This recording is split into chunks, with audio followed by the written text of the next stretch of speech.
Testing, testing, 1, 2, 3, 1, 2, 3. This is the third video of Bob Rowe. I'm going to be uploading this to YouTube soon. This video is called Imitation and how close you can actually get to the characters. I have two plushies here that I made. The one on the left is Yuri on Ice. I know that's hard to believe, Yuri Plisetsky. And the one on the right is Tamama from Sergeant Keroro or Keroro Gunso. That was long time ago, 1999. I just wanted to show you these two. This is an actual plushie from the top to the bottom. I have a humorous story that I'll tell you a little bit later, but first I'll talk to you about this one. Now this one, as I said before, from Keroro Gunso, Sergeant Keroro, introduced in 1999, and it's about a story about how frogs are trying to take over Picklepin, which is the name, froggy name for the earth, and it doesn't really work because they just do really menial tasks. All the things anime related, like Gundams, making Gundams, watching TV, getting fat. But I made a plushie with this guy because I really like the dynamic of this guy. His name is Tamama, and as you could see, his eyes, I wasn't really good at stitching, but then I really like this character. So you have this, I actually used an undershirt, did a lot of stitching, so I did stitching underneath, and I did over stitching that you can see. So of course it doesn't look as good as the newer plushies that I have done, but at least you can see that there was some interest in making imitation of what I was interested in. You have the little tail on the back, those are tadpole frogs. They have the little tails in the back. They're not fully formed. Now what I don't have on the plush, this one specifically, is the new driver badge that Japan new drivers usually have. I don't have that because I didn't have any fabric for that. So basically the black is fabric that I already have. This stitching, the embroidery thread, is whatever I had. So as you can see, I could have used white, but I didn't have white, so I just used the white, the black, some kind of blue over here, some kind of blue over here. This is the undershirt, but I stained it a little bit red. This yellow part is a person's Hawaiian t-shirt, because those were really popular back then. So I only used a little bit about that t-shirt, and it's this guy's hat. So this took some time. I really didn't know what the hell I was doing. As you can see, the stitching, I made this black shape first, and then I just stitched over with a face shape. So I made a huge circle, and I just stitched all the way around, and then I basically had this on already. So I had the eyes, the mouth, and I had this part already made, and then I just put the whole thing on, which is probably what I'm going to do for another project. Okay, this one, as you can see, I'm so excited that I jostled the camera, is basically my first attempt making a costume for a character plushie, and I realized I'm not good at making plushies at all. So people were looking at this, whatever the hell that I made, the training uniform, and they were saying, this must be Edward Elric from Full Metal Alchemist. And yes, I did look at the character, and yes, they are right. So I don't really show this outfit too much. I have a hat, this cup, So basically, I know it's a little stained, but Yuri is here. He has his trademark blonde hair. He has a pinkish kind of jacket, a training jacket, and he has brown pants and a brown pair of shoes. So you can see that it's as similar as I can make it, but obviously it's not the same. So let me show you the basic part of how I made this. Let me take this guy's FMA jacket thing off so you can see a little bit better. This took a little bit of time because I had to make the shape. As you can see, this is the head. So we have the head here, and you have the trademark yellow hair, blonde hair on the right side. I embroidered the left and the right eyes. As you can see, there's a little bit of a difference on the right side or on the left side. This one has a gap and this one has no gap. They're, bigger, smaller eyes. He didn't really have a mouth or a nose thing going on. I didn't stuff the plushie too well, but the thing is that I made him as close as I could have at the ability that I have. Let me see. So there was something underneath that I made here. Let me see. So let me show you. It's Saint Barbara, because that's what I saw at a store, and I thought that was pretty funny that, if he's lost, he could just send it to Saint Barbara. And let me just put that tag right in. And as you can see, I still wasn't finished with making the, we're looking at the butt, the plushy butt here. I didn't really know how to make it sit. So what I did was I bent the leg and then just brought it up.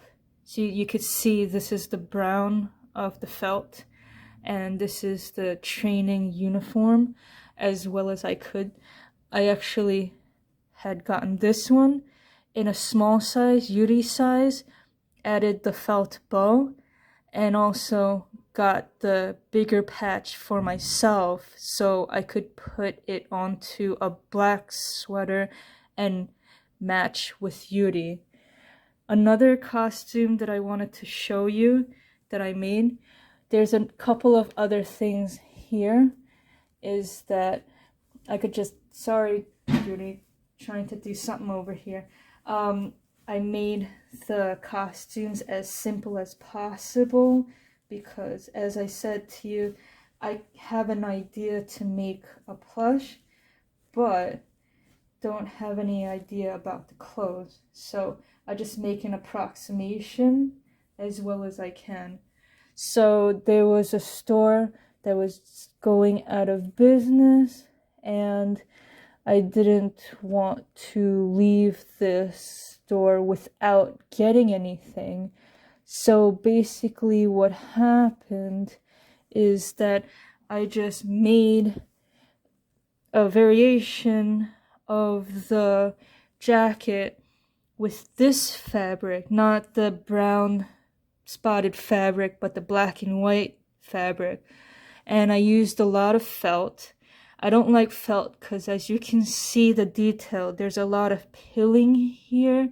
So I have kind of stopped making my own outfits for Yuri unless it's a very durable kind of fabric. As you can see, the back, I tried to match it. Here, I had a little stitching over here, and you can see it sort of covers the really huge mistakes that I made.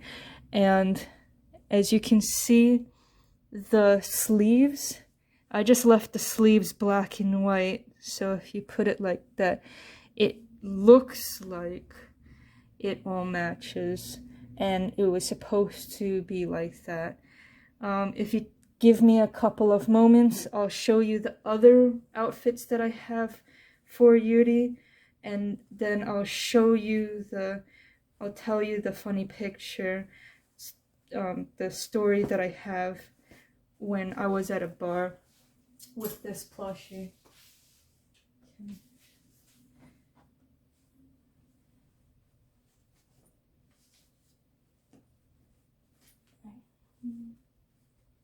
Now, mind you, you can go to other stores that have doll clothes, like Michael's has some doll clothes, American Girl has some doll clothes. The store that I am going to mention to you now, that's usually where I go to. They have a lot of things. It's called Build-A-Bear. So as you can see, this is a variation of what I had. This is Build-A-Bear. You can see that it's Build-A-Bear. There's a little insignia over here, so I want to give them credit. But on the top, you see the top. I put the little ears on, so Yuri has Yuri's angels following him, and he'll be very appropriately attired. The really cute unicorn thing of him. And the last one that I wanted to show you, which I'm probably going to be doing my own video of because it's a lot of things going on there. I did a little bit of an edit when I had gotten this one. So basically, this is a full body one, so that's the reason why it has a little bit of Velcro on it. But let me show you the edit that I made. Is that this is what I got from Build-A-Bear. So it's basically like this. It's a hood thing, and it's a mermaid unicorn thing. I'm pointing to the tail right now because you can see nothing really is going on. But then what happened is that Yuri's body is a little bit longer than this, how they made it. So it terminated at the tail, and the feet weren't able to go any further. So it was actually him being squished into the spot before the tail. So let me show you the inside. As you can see that the difference. I actually got felt, opened up the bottom part, and then re-sewn it from the back to the front, and made sure that he had a little bit of room to put his little plushy feet in, so he would be comfortable. And it actually does feel better when you don't have the feet sticking into the bottom where it could have been made a little bit better. So let me just put this in.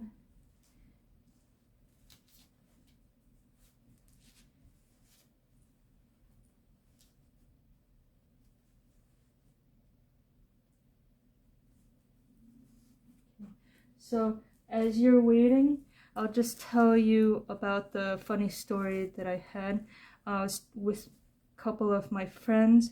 My friend Kronos can attest to this, is that I actually brought the plushie to a bar, to one of my friend's birthday parties, and didn't know that it was a plushie. I didn't actually think too much about this. I actually thought that it was just a plushie. Everybody else knows that it's a plushie, and then that's the end of the story.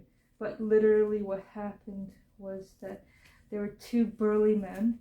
Since this is a bar, everybody was enjoying themselves, drinking, whatever. This was pre-COVID. And they said, I can't believe that they're actually letting people bring a kid to a bar, because they didn't know that this is a plushie and wasn't actually a real kid. And I wanted to tell them, or at least show them, that this is not a real kid. What I should have done was flipped the plushie upside down. They probably would have screamed, and I would have said, this doesn't breathe at all. This doesn't make any kind of noise, and it's really not a plushie that makes any sound at all. It's a good plushie. It's my plushie.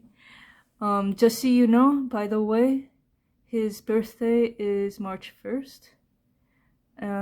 That's his anime birthday, so if you want to give a shout out on March 1st, you can do that. So that's what it looks like. You can see the little feet are coming through the tail, so it's actually not so squished. And that's my video. See you next time.